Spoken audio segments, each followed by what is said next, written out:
Hi there, it's me, Reed. Hi there, I'm Jennifer. Welcome to another Faith at Home listening practice. Today we'll be listening with Psalm 76 Yeah, from the New English Translation.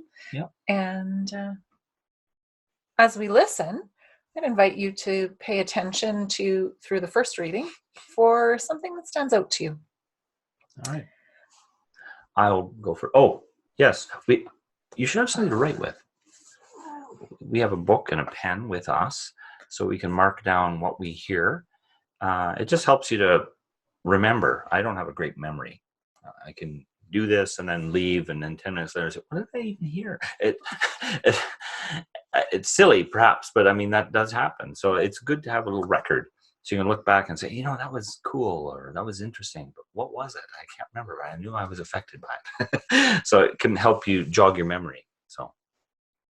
So I'll read first Psalm 76 from the NET, or the New English Translation, NET translation. God has been revealed in Judah. In Israel, God's reputation is great. God lives in Salem and dwells in Zion. There, God shattered the arrows, the shield, the sword, and the rest of the weapons of war.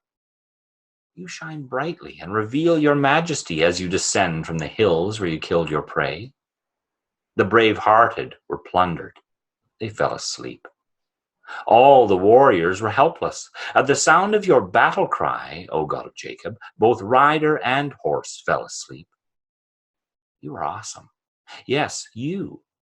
Who can withstand your intense anger? From heaven you announced what their punishment would be.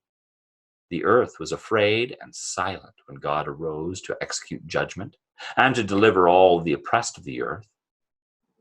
Certainly your angry judgment upon people will bring you praise. You reveal your anger in full measure. Make vows to the Lord your God and repay them. Let all those who surround God bring tribute to the Awesome One.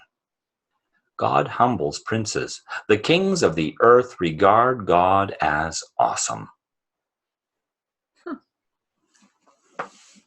So in that psalm, I hear a lot of the word anger. That stands out to me. Mm-hmm. And that the idea of God as angry, which is interesting to me because in most of my personal experiences with God, I haven't experienced God as angry.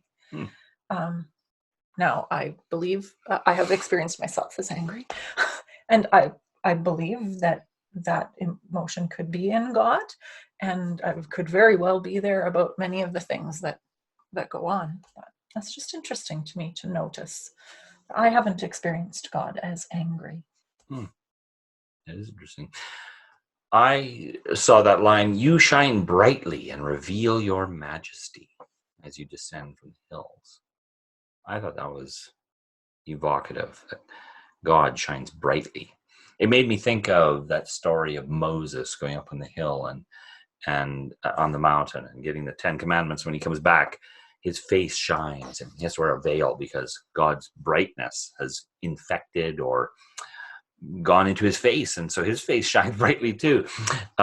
So that's what it made me think of, this brightness. God is so bright and it reveals God's majesty. That was That's what stood out to you. it really stood out to me.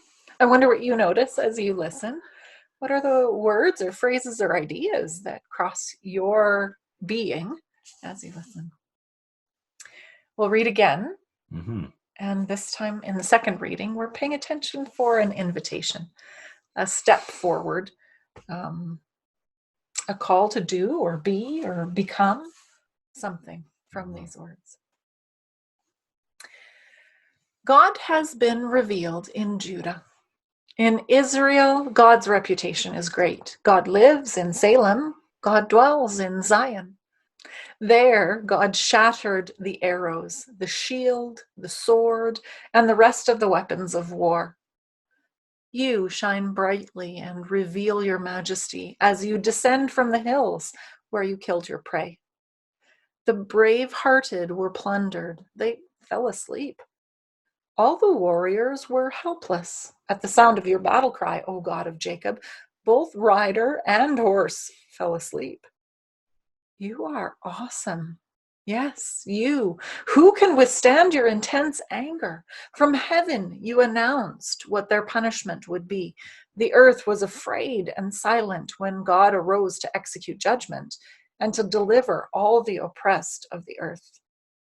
Certainly, your angry judgment upon people will bring you praise. You reveal your anger in full measure.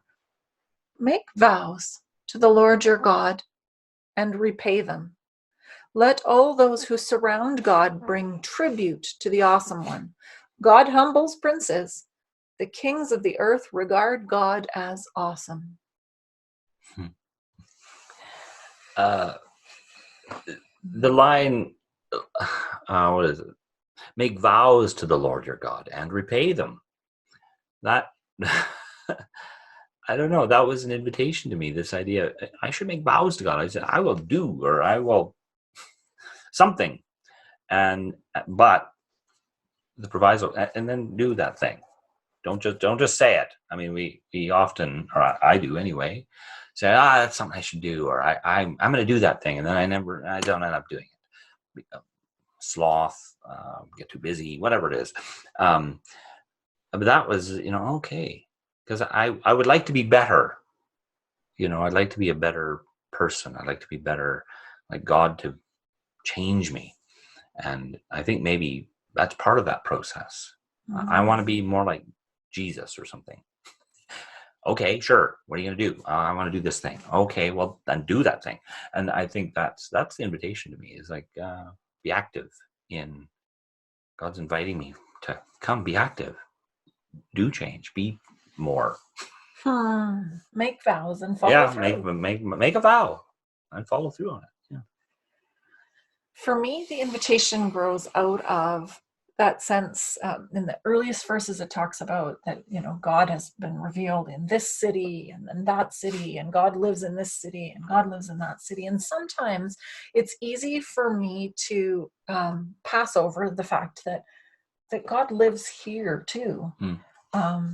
So the invitation for me is to carry that with me, that God lives here in Regina, Saskatchewan. Can any good come from Regina, Saskatchewan? We might be sort of like Nazareth. Yes, God lives here too. And so that's the invitation for me. And maybe there's an invitation in this psalm for you too. Yeah, God is speaking. Did you hear? What do you notice? We'd love to hear from you. Take a moment and share with us. And if you're enjoying this way of listening to the Psalms, maybe there's someone who who you'd like to share it with. Mm-hmm. Perhaps you could share these listening practices with someone else and then share in a conversation together about what you notice. Mm-hmm. Thanks for being with us today. Yes, and we'll see you again. Bye-bye. Bye-bye.